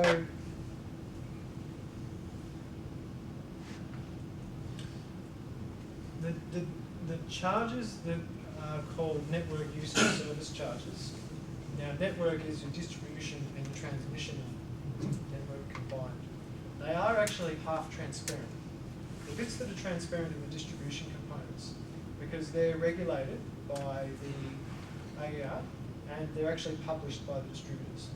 And that's what the retailer is charged, which they on-charge to you. But the retailer doesn't itemise that in the bill. So what you're talking about when you say there's a lack of transparency is we don't see what how the retailer decides to charge you what they charge. If you know where to look, you can actually go out and find out exactly what the retailer is paying on your behalf for the distribution, for the network use of service charges. Now, the issue is that when you look at those NUOS charges, it's difficult to distinguish how the transmission charges are actually allocated, because the transmission charges are charged to the distributor by the transmission company, and the distributor chooses to allocate those how they like to consumers. So it's actually difficult, even though you might be able to see that amount and know, okay, I'm avoiding that charge, that won't necessarily tell you the actual value of what you're avoiding to other consumers on the market more broadly. So one issue that needs to be fixed so that we can fix that other issue of that transparency is having transparency around how distributors choose to charge for the bits that they're charged for. Or some rules or something that are clear. Yeah. Well, more prescriptive calculations that are based on principles rather than based on them deciding which consumers they want to upset least. And usually that's based on them saying, well, which consumers actually understand this better? And the consumers who understand it are the large energy users, because they're the ones who can afford to pay consultants to look at the breakdown of their bills, and they're the ones who get itemised bills telling them exactly how much their DUOS and CHUOS charges are. So what I strongly suspect from what I've been able to deduce is that small residential consumers, you and me and householders, are actually paying a disproportionately much larger amount because it's up to the networks to charge to how they want. And we don't have that ability to access the information. And where we do have it, the networks don't realise that we're actually smart enough to understand it. So I think that might change. And I think that as we start to investigate options for virtual net metering, and it will require changes to the rules to actually make it cost effective. As that happens, we'll begin to see some of those cost elements exposed and come under more scrutiny. Now you ask when it would happen. Things change pretty slowly in the energy market. I've been beating my head against that brick wall for 4 years, and before that, before I worked with ATA, I was, not as an advocate, but as someone trying to get projects going, 6 years before that, and I've seen very little change for most of that time, but I have seen in the last 2 or 3 years a really exciting rate of change. And if the change of the last 2 or 3 years continues with the pace it does, and with the interest of community renewable energy proponents behind it at the pace that it has, I reckon we could see some developments in the next 2 or 3 years that start to make that more of a reality. And when you consider the process that's involved in actually changing things in the market, if everything goes smoothly, and if you've got a lot of vested interest on your side, then you can make a really obvious change that desperately needs to be made that's clear to everyone in about 18 to 24 months. If you're trying to do something a bit more creative, like virtual net metering, and you have communities on your side but not the vested interest, then you're relying on political support, and it's hard to get that. If you do have that, maybe you could get it done in 3 years. I mean, this is just speculation, but it's not going to occur as quickly. Streamlined, fast changes to the rules can be done and implemented within a year and a half by the shortest path. But we don't have the resources or the support to do that at that rate. Well, probably doing the pilots will identify all these different numbers that are hidden, and that could speed up the process. Because right now we don't know, and someone needs to look into it, but let's say that we build 100, like 1 megawatt of power and trying to distribute it, and this is our pilot, and trying to engage the party to agree to this. And based on this, we may provide some reasonable numbers that will dramatically speed the process, because you rely on something that's controlled very accurately. The problem with that idea is that it's entirely based on common sense. And the problem with the energy market is that it doesn't work on common sense, it works on vested interest. So yes, if we were to do exactly what you said, we would get exactly the information that we need, and if we worked in an energy market that was based on common sense, it would be changed because that was a sensible thing to do. But the way the processes work for actually implementing those changes is more based around, you know, where the interests lie. There's a lot of great ideas like that, which are what we've been sort of angling for a long time. But as a starting point, unless you've got $100,000 to spend on consultants, just getting the rule change proposal into a format that the AEMC will accept it is really challenging. So, I mean, the whole exercise. We've got three hands up there. Oh, sorry. Can we limit it to that and then move on to the next I'm one? in your hands. What? So, No. We're not going to close the door on anybody, but I sense that there are some who are beginning to tire. So if we could go through that and then extra questions at the end, gather around with Craig. Sure. It seems like this virtual net metering would be fine if I'm living in South Melbourne, it's the market. But surely in the longer term, that's going to be a bit of a killer blow for remote rural communities who got no option but to, well, they'll be paying a much higher, over time, much higher transmission costs. And the second thing too, is this going to be a bit of a killer blow also for other emerging energy sources like concentrated solar thermal power stations, which arguably are going to be remotely positioned a long way from our demand sources, and therefore have relatively much higher transmission costs. What you're talking about there is just an issue to do with proximity on the grid. I mean, that's Yes. nothing to do with the issue of virtual net metering per se. Right. Virtual net metering, though, for the reasons that you've identified, does work more effectively when you've got proximity. So the best example is probably not even the South Melbourne market one. It's where you're in an apartment block and everyone in the apartment block contributes to invest in, say, a 10 kilowatt solar array. And that gets its own meter. And so it'll be connected to the grid, and there'll be a row of meters. There'll be the meter for the solar array, there'll be 10 apartments, and there'll be a bus bar or something that they will connect on somewhere. And all the energy that comes out of the solar panels goes into the apartments directly via the meters. Yet the way the billing works assumes that all the energy that's coming to the apartments has come from the grid. So in that case, it shouldn't have transmission or distribution charges. It should just have energy charges. The issue about which consumers it's going to work for based on distance, I wouldn't worry about consumers in remote areas and the cost of their energy, because yes, it costs a lot to serve those consumers with energy, but they don't pay for it. It gets smeared across all consumers.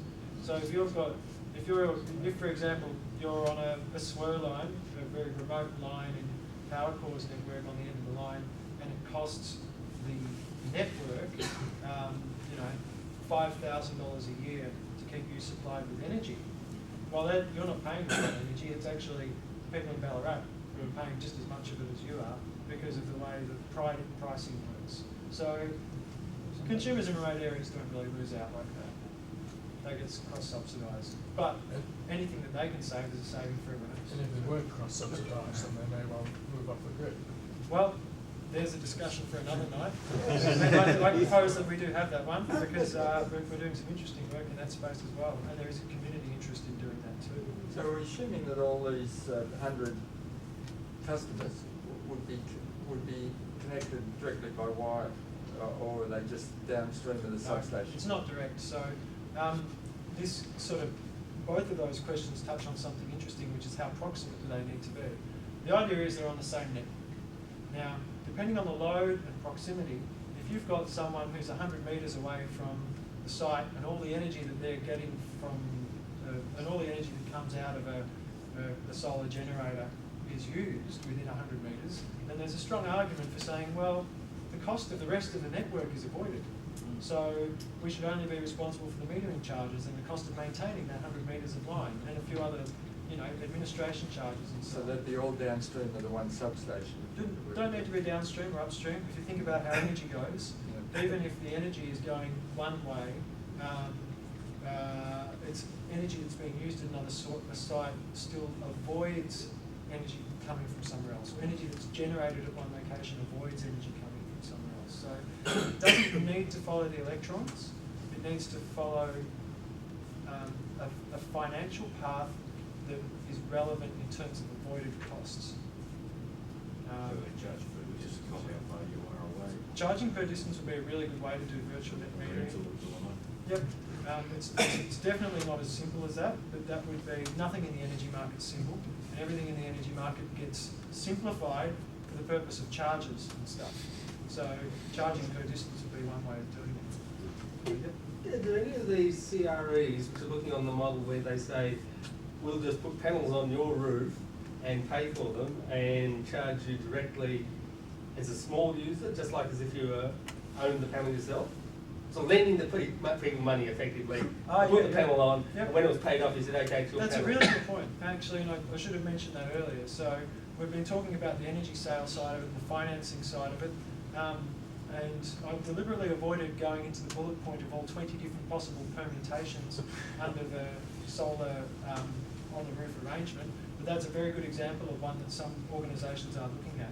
It's basically finance. It's saying, we'll lend you the money to put the panels up, and you can pay us back at a certain rate, and the cost benefit for the commercial industrial business might be that that is aligned with, that the finance is aligned with their savings on the bills. So, for example, if the business is saving $1,000 on their bills a month because of a solar array, then the repayments to the community organisation can be $1,000 a month, and everyone's a winner. Well, so there are groups that have gone to all that? There's groups that are trying that model, yeah. Yep. Because I'm interested in knowing who they are. So, off the top of my head, there's about half a dozen councils in Victoria that are looking at different models like this. And they're all at different stages. When I say councils, organisations that are council based on the local government area that are looking at doing this. And some aren't, they're not based on an LGA. Like, is Rangers based on an LGA area, or is it just people in the area? In Victoria at the moment. Yep. Often they do have Victoria-wide membership. To use the Hepburn example, sometimes they'll say if you're local, you can be treated a bit differently by having a lower cost of entry or whatever. But you know, they'll generally they're open to either geographically defined regions or sometimes interest groups. But I know Surf Coast, there's one in Surf Coast that's being developed. I think two of the councils in Victoria that have, one or two of the ones that have Aboriginal sounding names that I can't think of right now that start with M. The Moreland Energy Foundation, MEFL, they're I think at the sort of consultation stage. There's a couple of other councils that I'm in discussion with that aren't at the stage of publicly discussing their what they want to do, but let's just say they're in the Melbourne metropolitan area. I know that Stonington Council have had a lot of interest in renewables, and I'm not sure if they've got anything going on this particular idea, but they might have. Who's the one down in Sorrento? Mornington Shire Council. Again, we've done work with them on solar, and I think they've been amenable to the idea. So the councils are getting onto this because for them, often they have buildings that are large energy use buildings, and so they might be able to tick a couple of boxes in both being an energy user, supporting local community. One of the issues, of course, is giving, if you're if you're looking to use the selling energy model, then you need to have some certainty over the long-term energy use, and councils tend to be long-term residents at the sites that they occupy more reliably than commercial and industrial customers. So, because you don't want the risk that someone's going to move out in 3 years' time, leaving you with solar panels that aren't generating to a customer. I was thinking more of having just homeowners. So financing homeowners Yeah. to well, there's a lot of financing arrangements out there at the moment for homeowners to buy solar panels, and a lot of them are charging usurial interest rates. We've compared a few of them, and some of them are no better than if you were to just put it on a credit card. It's that high. So I'd say if there's a community organisation out there who's willing to actually charge some reasonable rates to consumers to finance solar panels on roofs at a residential level, I think there's a good community opening there for something that's a lot fairer than some of the financial institutions. think we need to move on. All right. No worries. Thanks, everyone. Oh, sorry, no, read to the next slide, move on to the next slide. No, next slide is that one. That's what we're doing. So, I also had all this filler, see, but I don't think we want to get onto the filler. All this was about, I'm not even going to read these, I'll just put them up. In preparing this side, these slides, I actually, and knowing that I tend to crap on, I took some other slides from another presentation and thought I'll put them here just in case no one's got any questions. There it is. And they're basically some of the elements to the non-environmental incentives that people have for doing this stuff. But it's stuff that you people will understand anyway. You know, energy prices are going up. You know, there's a thirst for people who have their own stuff and get off grid. Technology is getting smarter, and that's, you know, meaning that a lot of the opportunities to do this stuff is now occurring. But actually, here's a point that I think is really worth making on the policy change, and it's the bottom point here. You know, we're consumer advocates. We're funded by the Consumer Advocacy Panel. Our focus is not on representing directly the hardest hit consumers, but we represent all consumers, and so we always take into account and prioritise the effective changes that we make. And this is why, if you read an ATA policy document on feed-in tariffs, you won't see us calling for 40-cent feed-in tariffs or anything like that now. You know, the day of, for new customers, those high premium feed-in tariffs is now well and truly over. We don't need them. The cost of solar has come down. What we do need is fair treatment of solar PV customers where they get cost-reflective values for what they can export. So, you know, a lot of the stuff that we're campaigning for, community renewable energy and everything, in everything we do, we're actually got a very solid message that we're not wanting to impose any costs on other consumers, because that's regressive, and that actually results in higher bills for families that are struggling, who are already experiencing higher bills for a lot of other reasons. They're already getting higher bills because of inefficiencies in the system and so on. We don't want to make it worse. Unfortunately, we don't have, and I mean, that's a message that we really try and hammer out there. Unfortunately, it's not a message that gets out there, obviously, because there's a strong wedge that gets driven between the environmental interests and the interest of low-income households.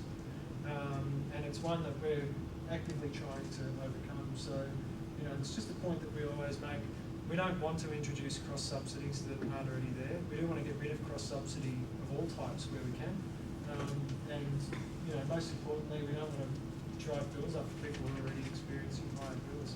And that's why I think we've got a lot of common interest with low-income groups, and we work very closely with them, because things like energy efficiency, it's a no-brainer. You know, you can save money for people who are struggling to pay bills at the same time as improving environmental outcomes. How big a threat is CRE to the incumbents at the moment? It's more of an inconvenience. It's a bit of a threat to their model, because if it takes off, if 10% of consumers are generating their own energy to some extent, then there's 10% less in the market for wholesale energy production. Time to get rid of coal-fired power stations. Surely they're looking at Germany where 20% is renewables now, and that's really taken all the cream off their profits. So, you know, that's happening here. So, I'm like closing down coal generation. Well, in a lot of, yeah, I mean, it's never simple. A lot of the investment that's been made in the energy market has been made under promises of, well, firstly, a lot of it's been made by governments, and a lot of it's been made under promises of regulated returns. And a lot of those things are now trying to be protected by those businesses. I mean, some of the things they're doing that will make community renewable energy hard are the same things that they're doing that will make going off grid difficult. They'll try and introduce, they'll try and bring in fixed fees to, they'll have more of the energy bills focused on fixed fees now. Now, what that means is that energy that's generated or saved on site has a relatively lower value, because it has less effect of reducing your bill. If half of your bill is in fixed fees, and the volume charge drops as a result, then reducing the volume of energy consumption doesn't make so much difference. Generating on site doesn't make so much difference. So yeah, there's a lot of stuff that's vested interests have got a lot of vested interests. The more they put the price up, the more we want to stop using it. Yeah, that's true. Are there things we can learn from overseas? Oh, there's so much that we can learn from overseas. Personally, I think if we welcomed asylum seekers to our shore and gave them a place to stay, we'd be able to learn to be hospitable and not be treated as, the global idiots. But, that's just a personal view. In terms of energy, I think we can learn a lot from overseas in terms of efficiency of networks.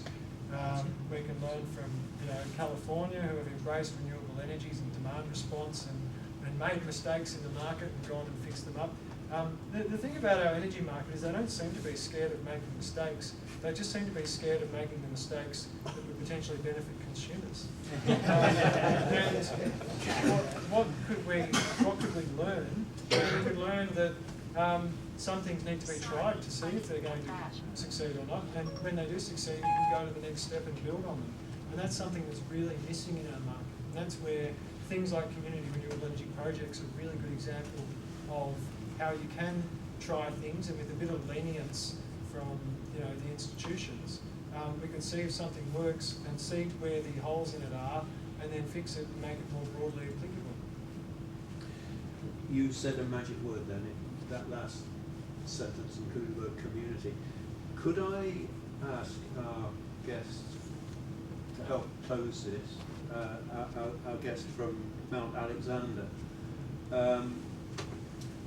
for his opinion on this meeting? Was this meeting useful to you?